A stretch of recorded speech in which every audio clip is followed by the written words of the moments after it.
were in a horseshoe. Every classroom at the ALC that I know about is in a horseshoe. Okay, and if you notice, this was participation. F is female, the M is males, and you see I made a few comments.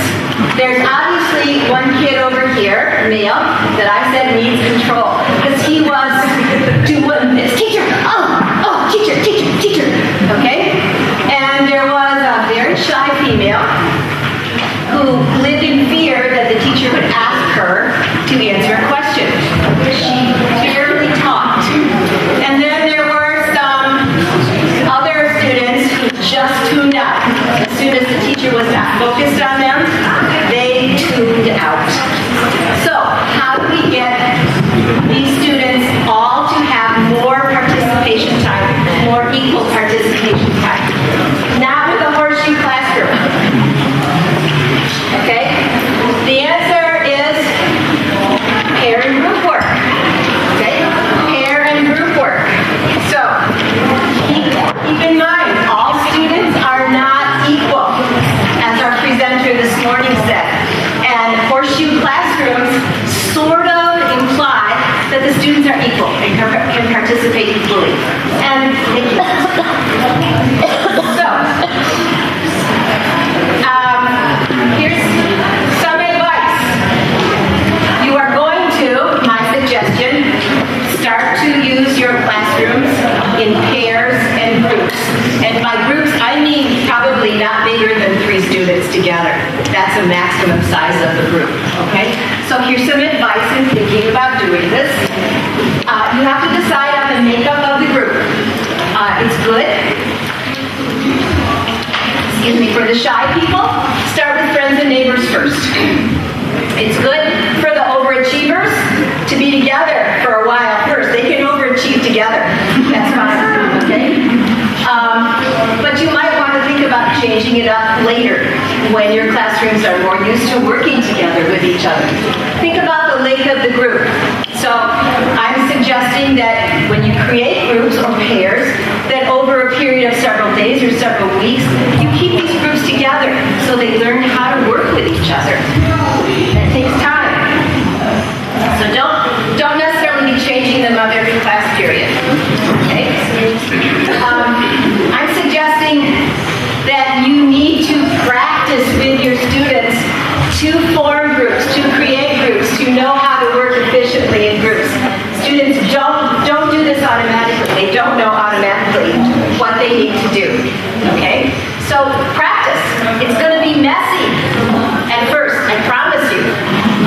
Students don't know what to do, but practice for several days, several weeks, and students will understand your expectations, and the classroom will work much more smoothly. Also, once you get them in groups, especially if you're creating a new group, do an icebreaker so that the students in the group can get to know each other. Even if they're in the classroom all the time together, do an icebreaker of some sort, some question they can answer, some kind of introduction. I'm sure you all know icebreakers, but very quickly an icebreaker. And then set expectations. Let them know what your expectation is for the group. Can they use their native language? Or what's going to happen if they do use their native language? I've heard teachers say, I can't do group work. My students are just going to talk in Darija all the time. Yeah. Okay, what do you do about that? 2 things. You do give them participation points, correct, for grades. Do something where they lose participation points if you hear them continually using a native language. Again, this takes training. On the other hand, do what the woman this morning said. Maybe they need to say something in Darija, but then have them say it in English.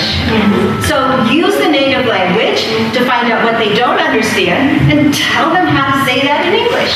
So it's sometimes okay, but the ultimate goal of group work is that they are speaking and practicing English. Okay? Tell them about the volume of their talk. How loud can they be? Depends on how soundproof your classrooms are and who's next door, right? But practice that. And the time. How long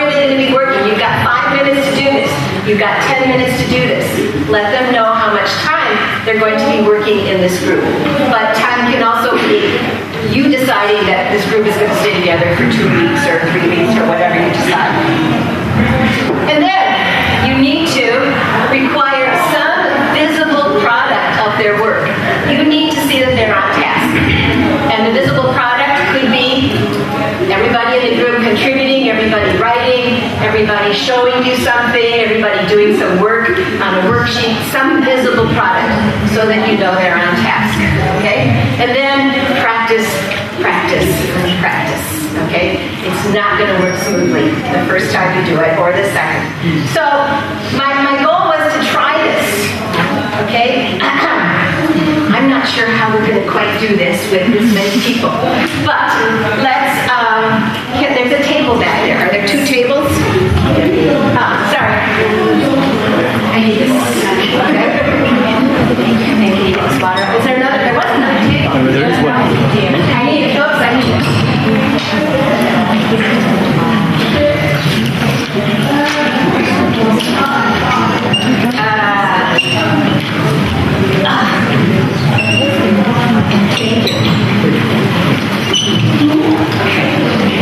Sorry. Okay. Oh, for heaven's sake. Okay. You guys have another table over there?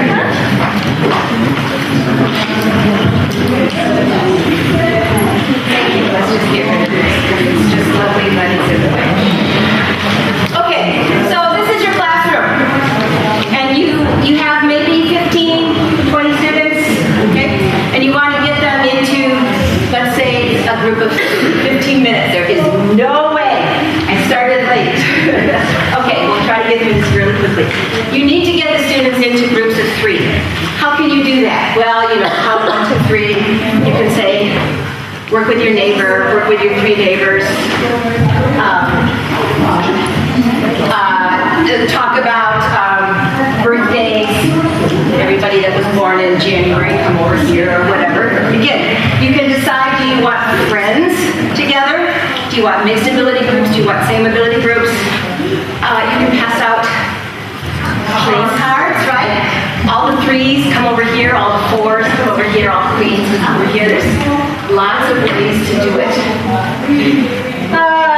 Okay, but again, I was going to try and get you. You were all going to be working. You were all going to be doing this, but it's not going to work.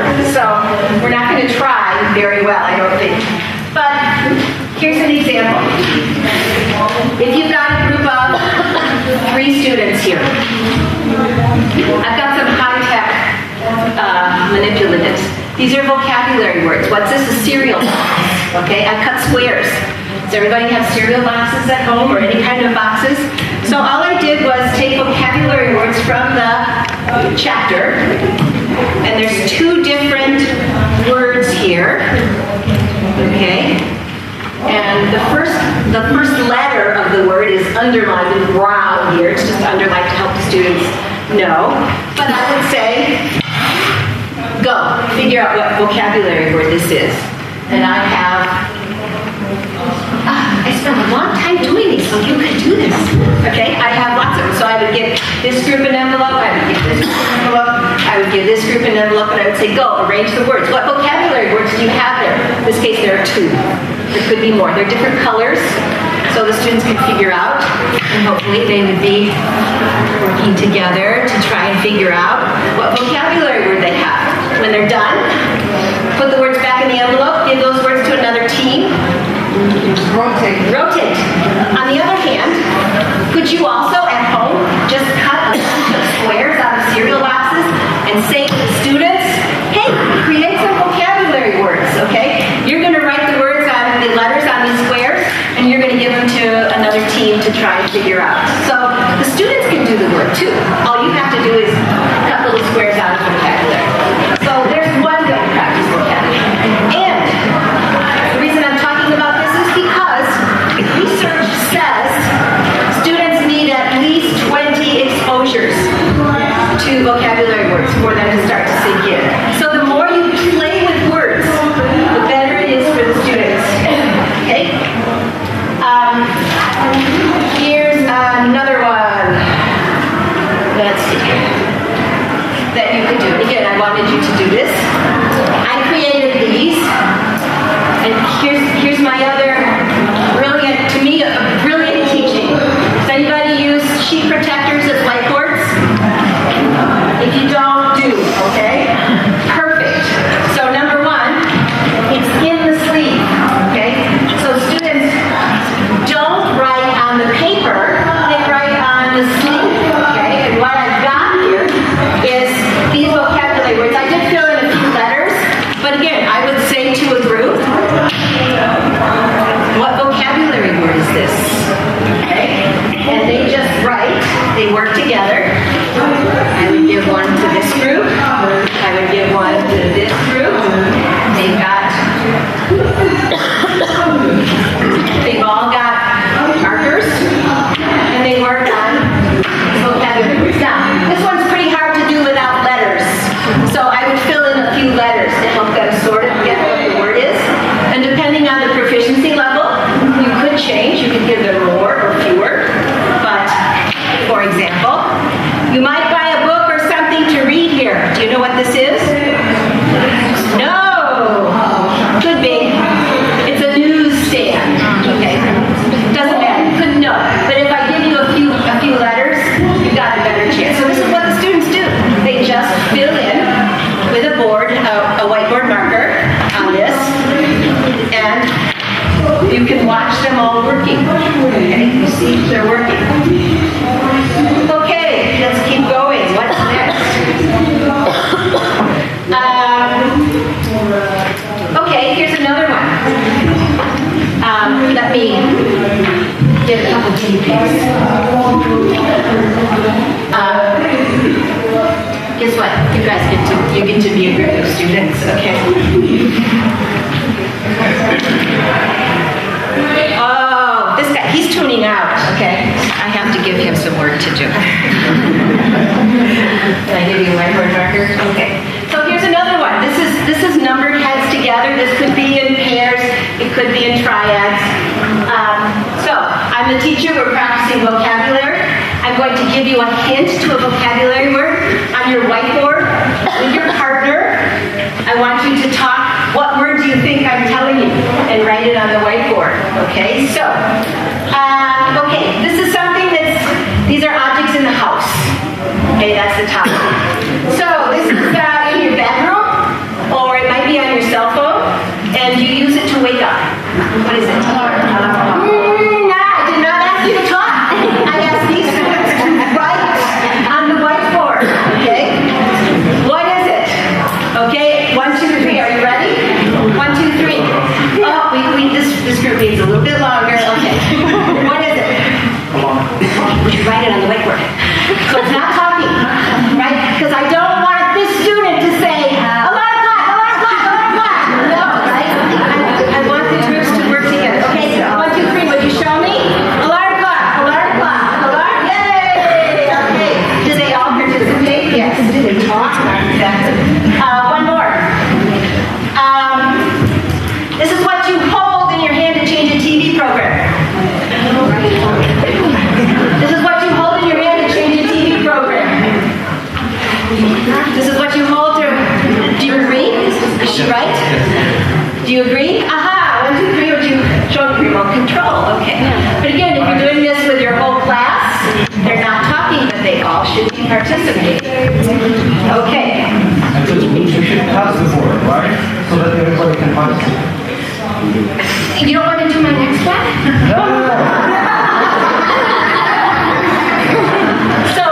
So you do have the option of giving every student a whiteboard, or doing it in pairs, or doing it in triads, whatever. You just have to be sure that everybody's working, and that Mr. Tune Out has not tuned out to let the other two in his group do the work. Okay. Next one. Oops. Oops. Sorry, there we go.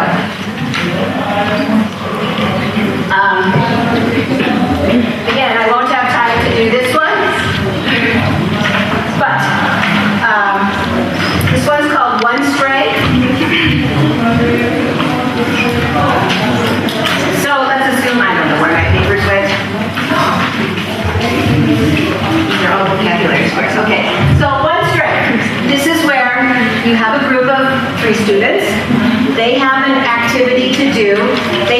and then one person in that group moves to another group. Okay?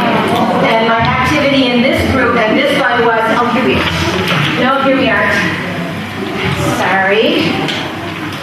Not organized. Oh, here we go. So again, let me explain this one. I was going to have you do this, but you can't. But assume there's a group here. I have 10 pieces of paper, okay? And I give them to the group. As a teacher, I'm dictating some vocabulary words, or whatever you want, but I'm choosing vocabulary. So on 5 pieces of paper, the students would write the vocabulary words. In the case of my chapter, they were going to be cabinet, living room, garage, bookcase, neighborhood. Okay? So in the group, and you'd want to see every student at least writing on one piece of paper, or however many you want to do. I choose 5. Cabinet, bookcase, garage, living room, neighborhood. On the other piece of paper, the students in the group draw a picture, write what something is used for, or where it's found. Okay, so if it's cabinet, here's the word cabinet. Students draw a picture of a cabinet, say, I find this in the kitchen, this is where I keep my dishes, I don't know, whatever. Okay, they do that for all 5 words in a group. Then they take their 5 words and their 5 pictures or definitions. One of the students goes over here to this group, presents the 5 pieces of paper with the words, the 5 definitions or pictures, and that group has to sort them. And then one person from that group goes to another table with their words, and that group has to sort them, see if they can figure out and match. Does that make sense? And again, you don't get to practice. Time is of the essence here. So that's one stray.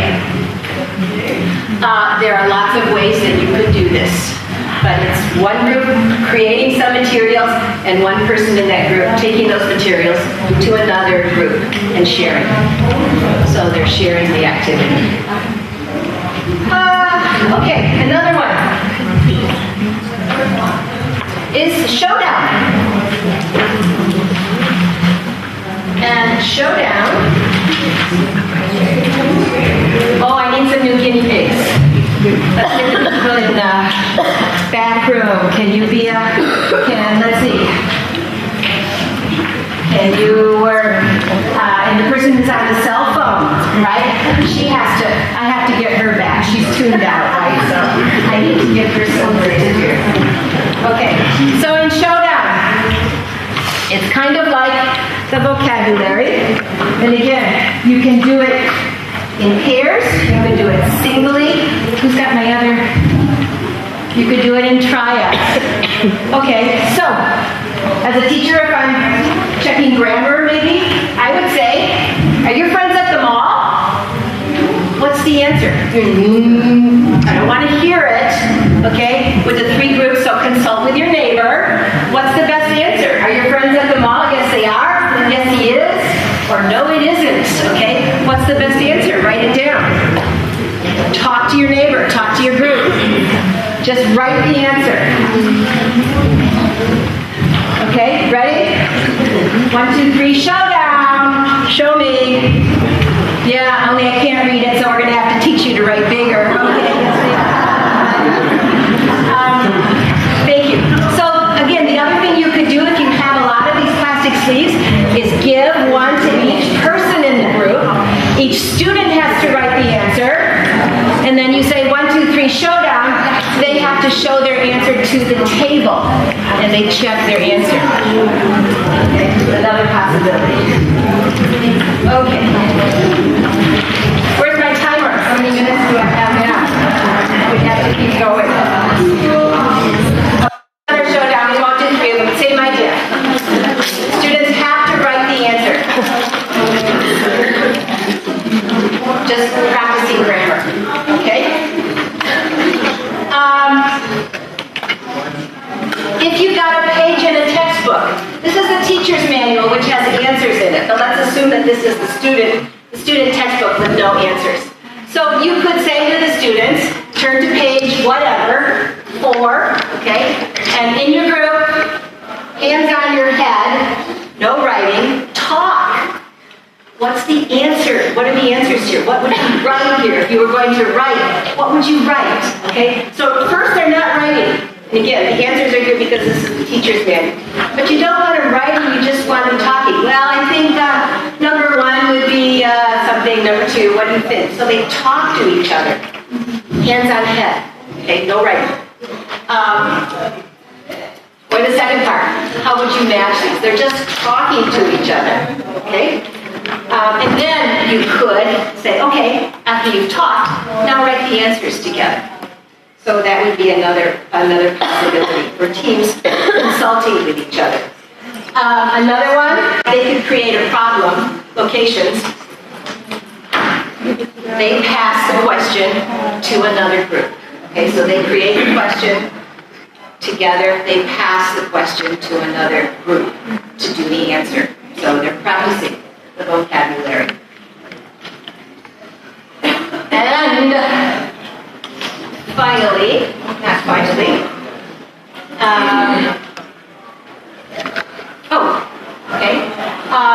kind of similar to this. Have you got your students doing workbooks? They have to write answers in workbooks, and then do you take time to correct them? Maybe? Kind of, let's see, okay. Yeah, let me see, okay, let me see. You got your workbook. And what happens when you're looking at one student's workbook? Everybody else is off task, right? They're talking. Well, there's no reason why, if I can find it, here we go. There's no reason why you couldn't copy the workbook. You write the answers in nice big dark letters, not the teacher's manual answers, okay? Just copy the workbook, then cut it into sections. You know, number 1, number 2. Put it inside this, right? And if this is section number 1, hey group, check your answers.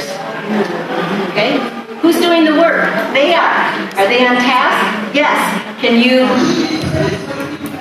sort of monitor them? Yes. Okay? So if you've got them all cut into sections, so they're very manageable, when they're finished with section 1, that gets moved over here, they get section 2. Okay? So they can do the correcting. They can do the checking. You can observe them. You could collect the workbooks later just to check. But if they're looking at the language, looking at your answers, they're getting more practice recognizing the language and recognizing correct answers than they are if you're just saying, oh, that one's wrong, that one's wrong, that one's wrong. They close the book, the workbook, and they never do anything to correct it. So this is just another way to help you with work in the textbook or with work in workbooks. Have the students do the work. Remember, the goal is to have the students do more work than you do. Okay. Finally, you can also work in big groups. And I've seen some big group work, but I also see in big group work that not everybody's working in big group work.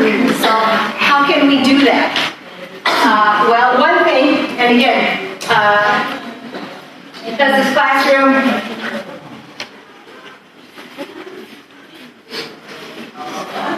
is not the best one, and if you don't have access to lovely big pieces of paper, which I'm not sure all programs do, this is expensive, you can come up with your own paper or glue pieces of paper together to make bigger pieces of paper. But do something like, this is called 4 corners or 5 corners or 8 corners or whatever you want. In your classroom, post pieces of paper around the room.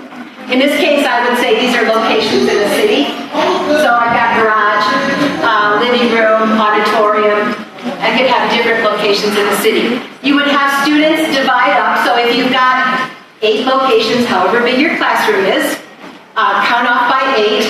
All the ones go over here to this piece of paper. All the twos go to this piece of paper. All the threes go here. Fours, fives, sixes, give them a marker. Give them 2 minutes and say, for example, write down everything that you can find in the garage. Okay, so this group is here in the garage, and there might be, well, again, depending on how big your classes are, 3 or 4 students here only, because you want everybody to participate. Give them 2 minutes and say, thank you. Okay, you guys go over here. And this is the living room. Can you add anything to what's here? The living room people go to the auditorium.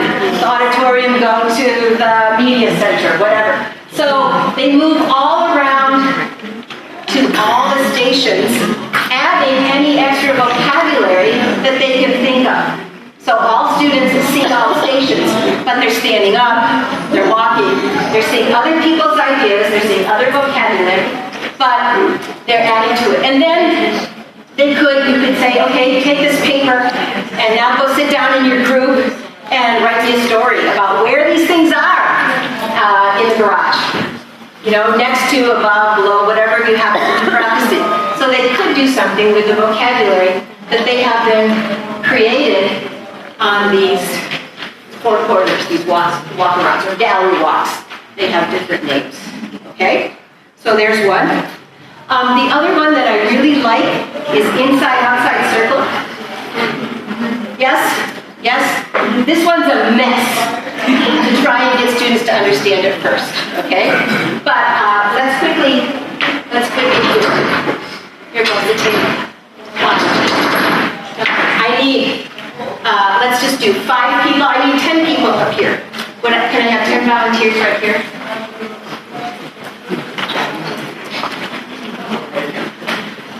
Volunteers. Only women. Oh, only one volunteer. Only women. 1, 2, 3, 4, 5, 6, 7, 8. I got 10? No, we can't count. We'll take those pictures. There we go. 1 person. Oh, well, Jamie. Hey, he gets extra participation. They all get extra participation points for the day. Okay. With inside-outside circle, you form 2 circles with your class. So I'm going to need to bodily touch you. 1, 2, 3, 4. Okay, 4. Thank you. You only have 4. Would you go and face here? Would you come here and face Rashida? I need you to come down a little bit. Okay. This is your partner. This is your partner. Oh, wait! I need one more person. Who's a brave soul? Thank you. Oh, thank you. Okay, in inside-outside circle, you have a group of students on the outside and a group of students on the inside, and they all have a partner if possible. You've got an odd person out. You either have that person wait until the next round, or you give 2 people 1 partner. You can do a lot of things with inside-outside circle. Only I just lost my... Hiya! My notes. And they're on the projector. See? I need a lot of help. 5 minutes. Okay, in this case, you could do this with vocabulary words. You could do this with grammar. I just picked conversation starters. So I give every student a conversation. This one says, who's your favorite teacher and why? Because this was...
to move. Outside circle is going to stay.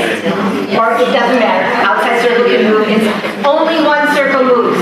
So, would you, if you are inside, would you please move one person to your left? One person to your left. One person to your left. Okay? They do the same thing. Now, I'm sorry. Do we keep the same questions? Okay, that's a good question. So here's a good question. Do you keep the same questions or do you change? It depends on the students and how fluent they are and how easily they can work with the material. If you think the students could benefit from repeating the question or an answer again, have them practice with the same question a few times. If you think it's easy and they don't need it, then what's going to happen is that they trade questions when they move. Okay? So then they're working with new questions or new content or new grammar or whatever you want. It just depends on how much practice. For the shyer people, the people that don't speak so easily, repeated practice is wonderful, right? It's really safe. It gets easier. Each time they do it, it's easier to get more confidence because they're repeating their English. So it just sort of depends. Okay, so you got the idea of inside-outside circles. If you don't have a big space in your classroom, you can also do this in lines, 2 lines, and then the person at one end goes walking, okay? The other line stays steady, okay? Yes? If you have to go down the middle of the line and everybody put their hands up, we'll do like a high five. Awesome. Even better, okay? Right, young kids, good idea. Okay, thank you. You can sit down. So thank you for your volunteering. Okay, in my typical teaching fashion, I have everything everywhere. But that's mostly what I wanted to present to you, much too quickly. But I hope I gave you some ideas for thinking about. Now, did this guy get calmed down a little bit? Maybe. Was he still able to talk as much as he wanted to in his group? Probably. Okay. And did this person probably get some more chance to speak and more securely? Smaller group with friends. She could do something. He could do something that felt more secure. And did this guy, did we try to keep him on task a little bit more? I hope so, okay? So that's my idea, okay? When you go back to your classrooms, if your rooms are in a horseshoe, get rid of them, okay? Move those desks right now. Move those chairs. Put them in at least groups of 3.